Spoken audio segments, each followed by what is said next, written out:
Progetto Erasmus per scambi didattici e stage tra gli istituti alberghieri Federico di Svevia di Siracusa e quello francese Albert Camus ha preso il via già la scorsa settimana per concludersi nel mese di giugno. Prende il nome di Hermes ed è dedicato in modo specifico ai docenti e agli studenti del settore caffetteria e vede come protagonista l'associazione siracusana Mangiare Bene e non solo, che mette così al servizio di altre scuole estere la competenza dei suoi soci. Il progetto complessivo in ambito europeo coinvolge 12 istituti e rappresenta per Siracusa un ulteriore veicolo di promozione.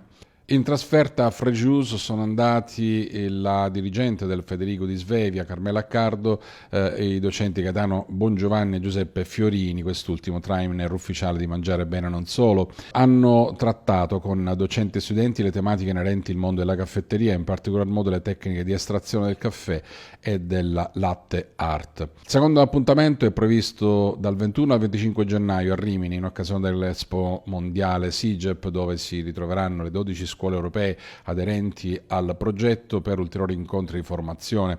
Il percorso si conclude in primavera, quando tra maggio e giugno si terranno gli stage in alberghi e gli studenti francesi verranno quindi a Siracusa e quelli siracusani sono già recati al Frejus per fare esperienza sul campo nelle strutture della Costa Azzurra.